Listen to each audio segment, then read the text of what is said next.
I watched WWF growing up, when I was in elementary school. It was kind of at the peak of WWF. I knew you more during your phase as a commentator. But I Sure. know you like playing the heel, and even as a commentator, you would kind of pump up the villains, and sort of found that more interesting. What was it about the villainous characters that you liked in wrestling? That had nothing to do with it. I was a villain. And what you're getting at is this. I had gotten hurt the night before I was supposed to wrestle Hogan for the world title in Los Angeles and go all around with him. It cost me who knows how much money. Well, I was struck down in San Diego with pulmonary emboli, blood clots in the lungs. I was at the Sharp Cabrillo Hospital for 7 days in intensive care. I was hooked up to a monitor. It was so bad that my wife had to fly from Minneapolis to San Diego because it looked like I was going to die. Mm. Well, I didn't, fortunately, but it did stop my wrestling career temporarily. And I did come back subsequently and wrestle again.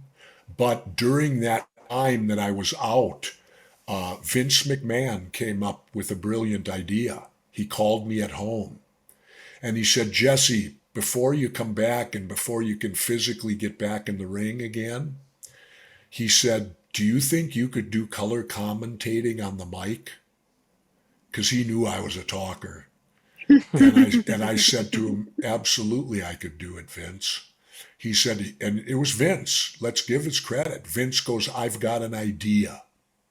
He said, never before in wrestling has there been a villain on the microphone, somebody who will side with the bad guys. Never. It's never been done. The announcers are always mom apple pie and the girl back home. They're siding with the good guy. Vince goes, I want to try something new. I want to put you on, and okay, I got there the first time going to do it, and here's what Vince told me before I went out on the mic. He said, Jesse, here's your thought process. Here's how I want you to operate. He said, very simple premise. If you believe it, then it's true. Mm. And I sat a moment, thought, oh my God, he's giving me carte blanche. He's telling me, turn it loose. Now, other than violating an FCC regulation, Vince just took the handcuffs off. And so I went out there and started siding with the bad guys.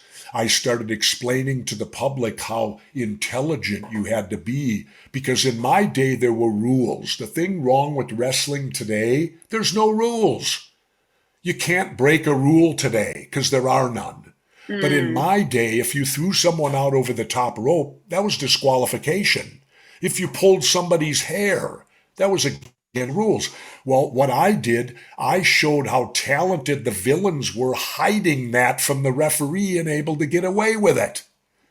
And pretty soon the fans are going, he's right, he's right. And I'll say this, if you want to know my influence, and I'll give a plug here, Tito Santana has written a great book. He gave it to me last spring. I read it, and there's a part I was on the floor laughing so hard about me. And the book is called Don't Call Me Chico. And that's a title from me because I'm the one who kept calling him Chico Santana instead of Tito.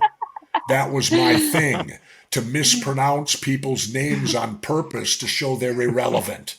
They don't mean But you know nothing. what? Chico Santana, Tito Santana, what difference does it make? You know See, what's that's funny how you I'd be say on that. the mic. It's Well, funny you say that because I feel like that's something that Trump intentionally does too. He'll screw sure he up does. He people's got it names. from wrestling. Right. So I wanted to ask you, because there's all this commentary. I think Matt Taibbi might have been the first person who really sort of laid this out. What Trump learned from his involvement with wrestling and from Vince McMahon and from kayfabe. I'd love to hear your sort of assessment of what he drew from the professional wrestling world that has been so effective for him, sadly, as a politician. You already know it. He learned from them exactly what Vince told me. If you believe it, then it's true. And that's exactly what Trump's operating on. He says it, he believes it, so therefore it's true, and he don't give a shit what the real truth is. He's portraying himself as a WWE wrestling villain. Plain and simple. That Wow. and I objected at first of him ever going in the Hall of Fame. I said, what did he ever do? Gave us 2 buildings to wrestle in and did one angle with Vince once, and that gets him to Hall of Fame? But now, after watching him operate as president and what he's doing now, I think he fully deserves to be in the Wrestling Hall of Fame. Because he's governing our country the identical way a villain would handle wrestling. And what makes a villain effective? Able to reach the people, able to hit their passions, able to instill So triggering in them. the libs, for example. What's that? Triggering the libs, for example, owning the libs.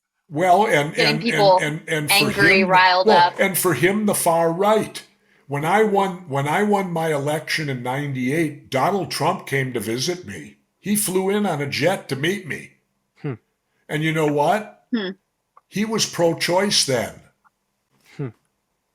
Then in 20 years, he became adamant pro-life. Why? Because that's what Donald Trump needed.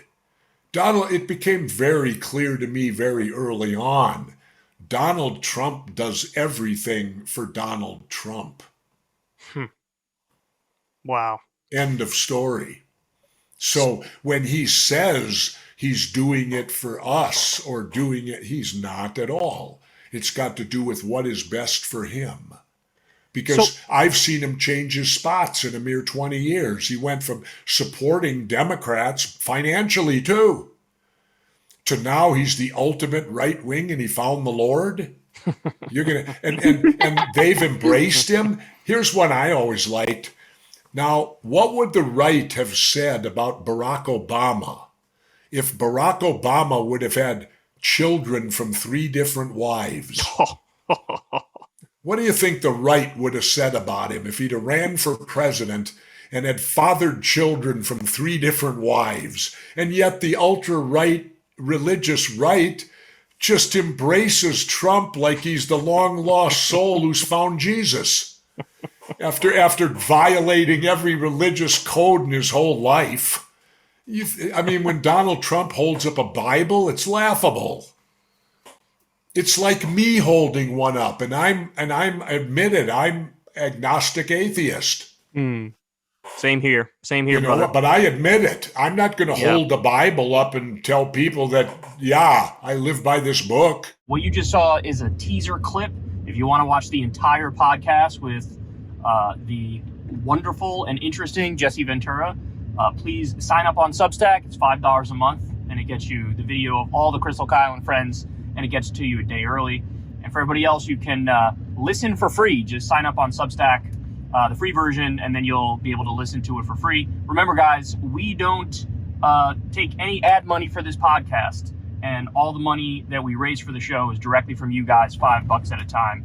So we love you. Please consider joining up to the show and enjoy the full podcast.